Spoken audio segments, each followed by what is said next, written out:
Sir, आप बहुत senior हैं, आप बहुत पढ़े लिखे भी हैं, उसका पूरा सम्मान करते हुए, लेकिन आप ये भी जानते हैं कि हिंदुस्तान में जाति की राजनीति होती रही है।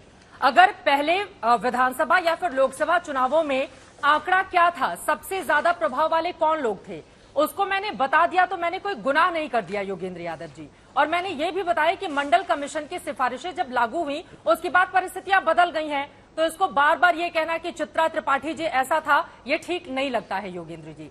मौजूदा वक्त में जाति की राजनीति कहाँ नहीं है? अगर प्रधानमंत्री नरेंद्र मोदी या बीजेपी की ओर से बताया जाता है, कह रही हैं, मैं आपको चित्रा त्रिपाठी ठीक है योगेंद्र जी, आप सुन लीजिए, मेरी बात सुन लीजिए, आप मेरी बात सुन लीजिए। आप मुद्दे को कहीं और लेकर जा रहे हैं, आप इतने सीनियर हैं, आपसे इस तरह की उम्मीद मैंने कतई नहीं की थी। लेकिन अगर आप ऐसा बोलेंगे और मुझे कहेंगे कि इंडिया टुडे का एग्जिट पोल आप पढ़कर आया करिए, तो आपकी जानकारी के लिए वो एग्जिट पोल मैंने ही दर्शकों तक पहुंचाया था लाइव शो में, तो मुझे पढ़ने की जरूरत नहीं है, उस पर हम लोगों ने पूरा कार्यक्रम किया था योगेंद्र जी। तो किसी पर भी इस तरह की टिप्पणी, आप इतने वरिष्ठ हैं, मैं आपका बहुत सम्मान करती हूँ सर, ये ठीक नहीं लगता है। लेकिन अब चलिए इससे आगे बढ़ते हुए आपकी बातों पर कह रहा हूँ, आप सुन लीजिए दोबारा। इंडिया टुडे के एग्जिट पोल के हिसाब जातिगत वोटिंग में कोई परिवर्तन नहीं आया है, ये आपने दिखाया है। ये सही बात है कि 43% वोट प्रतिशत अगर कांग्रेस पाएगी तो उसको हर जाति वर्ग का वोट मिला है। लेकिन अगर सिद्धारमैया को मुख्यमंत्री बनाया जाता है तो इसका सीधा सा मतलब है कि अपने ओबीसी वोट बैंक को वो इंटैक्ट रखना चाहती है। ऐसा ही अशोक गहलोत कहते हैं जब कि मुझे गांधी परिवार ने तीसरी बार मुख्यमंत्री बनाया राजस्थान का, मैं पिछड़ा हूं, पिछड़ों की आवाज को मजबूत की है। क्या उधर से आवाज नहीं आती है? क्या छत्तीसगढ़ में भूपेश बघेल नहीं है? क्या राहुल गांधी ने पिछड़ों की बात नहीं की? एक बार सुन लेते हैं राहुल गांधी को, चूंकि आपने सवाल खड़े किए हैं तो बहुत जरूरी है कि दर्शकों तक ये बात पहुंचे। हिंदुस्तान की राजनीति में जो होता है, मीडिया आईना है, वही दिखाता है और हम वही दिखाने की कोशिश कर रहे हैं। राहुल गांधी की ओर से कर्नाटका में जो दांव चला गया था वो कामयाब हुआ है। राहुल गांधी का वो बयान सुनते हैं, उसके बाद चर्चा में आगे बढ़ेंगे। चलिए आज ओबीसी की बात करते हैं, पूरी करते हैं। सबसे बड़ा सवाल क्या है?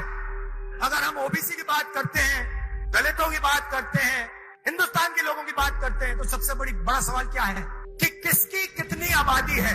हम जानते हैं कि हिंदुस्तान की सरकार में सेक्रेटरीज अगर आप देखें तो दलित, आदिवासी और ओबीसी वर्ग से सिर्फ 7% आते हैं।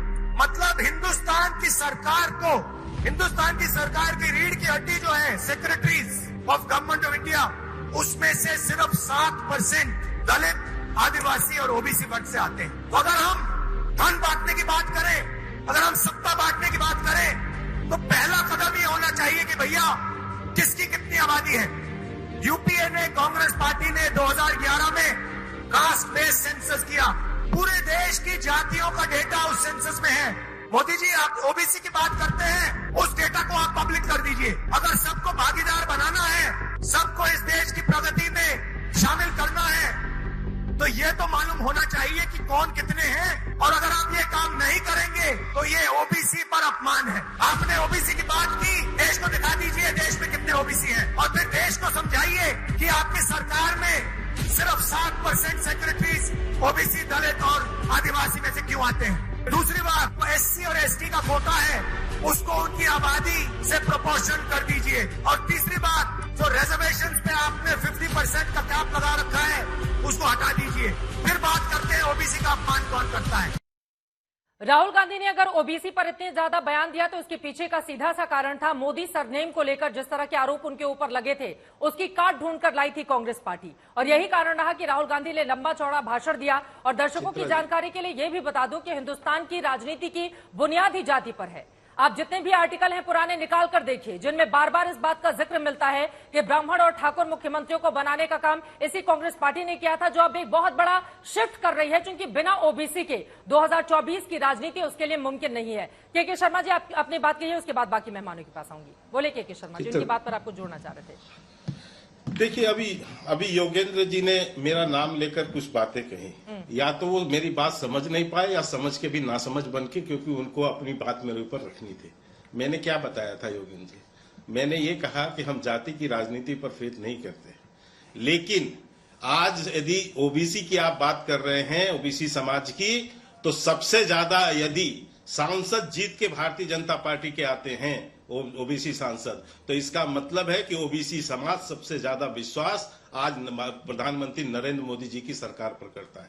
और यदि वो सबसे ज्यादा मंत्री भी बनते हैं, अपनी योग्यता के आधार पर, जो कि आज बने हैं कैबिनेट के 35% जो है, जो 75 साल के राजनीतिक इतिहास में नहीं हुआ, वो मोदी जी की सरकार में ओबीसी समाज को मिला है। ठीक है। यही नहीं, केवल एससी और एसटी भी मैं आपको बता दूं योगेंद्र जी कि एसटी में भी 47 सीटें टोटल हैं।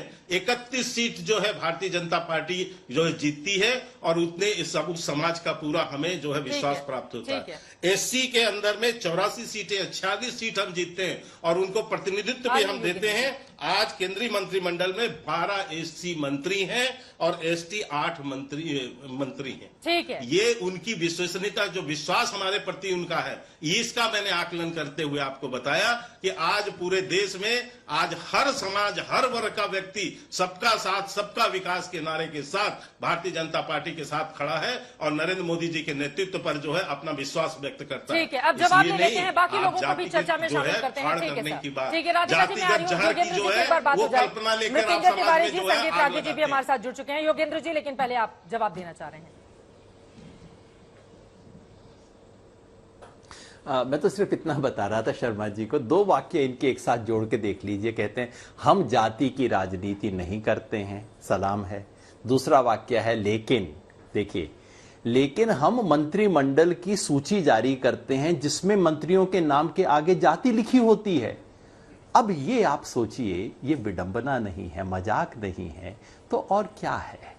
मैं फिर ये कहना चाहता हूं, आपने राहुल गांधी का स्टेटमेंट सुनाया, बहुत अच्छा किया, बहुत इंपॉर्टेंट बात थी। जी नहीं, इस देश के मंत्री, बिल्कुल मैं आपको चुनौती देता हूं, मैं आपको चुनौती देता हूं, आप मुझे दिखाइए पिछली बार किसी और सरकार में, अटल बिहारी वाजपेयी की सरकार का आप मुझे दिखा दीजिए, अगर किसी ने भी देश के मंत्रिमंडल की सूची मीडिया को जारी की हो और उसके साथ में हर एक की जाति का नाम हो, आप कृपया मुझे दिखाइए। मैं बताऊंगा कि फिर मैं माफी मांगूंगा आपसे अगर आप मेरे को ऐसा दिखाएं। जहां तक मेरी जानकारी है, देश के इतिहास में पहली बार मंत्रिमंडल की सूची जातियों के नाम के साथ जारी की। आपत्ति केवल यह है कि उसके बाद यदि कहें कि हम जाति की राजनीति नहीं करते तो मुझे हंसी आती है। आपत्ति कतई नहीं है, मुझे केवल हंसी आती है जब उसके बाद आप कहते हैं कि हम जाति की राजनीति नहीं करते। आपको पूरा अधिकार, देखिए आप मुझे बोलने दीजिए, एक एक करके शर्मा जी की बात पूरी हो जाए। जब आप बोल रहे थे तो शांति से सुन रहे थे। के शर्मा जी प्लीज, एक बार उनकी बात हो जाए प्लीज। भारतीय जनता पार्टी को इतना समर्थन, ठीक है के शर्मा जी प्लीज। लेकिन वो जो बातें गिना रहे हैं वही बात तो राहुल गांधी भी कह रहे हैं ना, जिसकी जितनी हिस्सेदारी उसकी उतनी भागीदारी। मैं केवल, और जब भागीदारी सुनिश्चित की जाएगी तो उन जातियों को बताना पड़ेगा ना कि कौन कौन से लोग हैं, वरना तो डिमांड आती है ना योगेंद्र जी। ये बात तो आप भी समझते हैं अच्छे से। ठीक है, एक बार योगेंद्र जी की बात हो जाए। अगर आप इनको चुप करवाएं सज्जन को और मुझे बोलने का मौका दें। प्लीज शर्मा जी।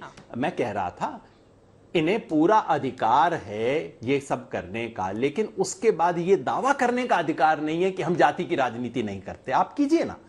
राहुल गांधी ओबीसी का नाम लेके खुल के कह रहे हैं कि हाँ आप ओबीसी सेंसस करवाइए। कांग्रेस ओबीसी की बात कर रही है, बहुत अच्छी बात है, मैं तो स्वागत करता हूं। बीजेपी ने भी की, कांग्रेस भी करे, पूरा देश करे।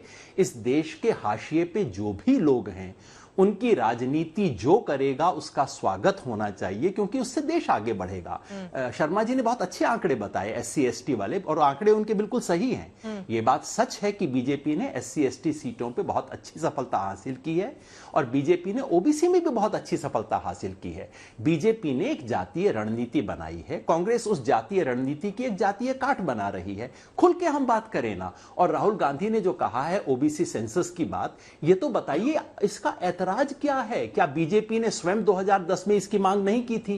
क्या राजनाथ सिंह जी ने 2018 में लोकसभा के पटल पे इसका आश्वासन नहीं दिया था? क्या आपके ही बनाए गए संवैधानिक आयोग ने इसकी सिफारिश नहीं की है?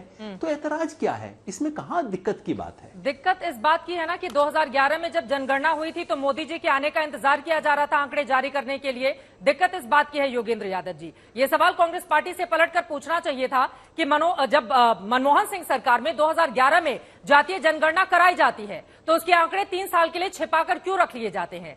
नरेंद्र मोदी तो 14 में आए, 2013 के आखिरी में उनका दौर शुरू हुआ, लेकिन उसके पहले ये जातीय जनगणना के आंकड़े सार्वजनिक कर देते। और जो दबे कुचले पीछे रह गए हैं, जिसकी बात बार बार होती है, उनको आगे आने का हक है। और अगर इसके जरिए वो आगे आते हैं तो उसमें किसी को दिक्कत नहीं होनी चाहिए। लेकिन अगर आपके समय में जातीय जनगणना हो, आपने उसे लागू नहीं किया हो और फिर राजनीति के तहत आप इसको लेकर आएंगे, मोहरा बनाएंगे, तो सवाल पूछे जाएंगे।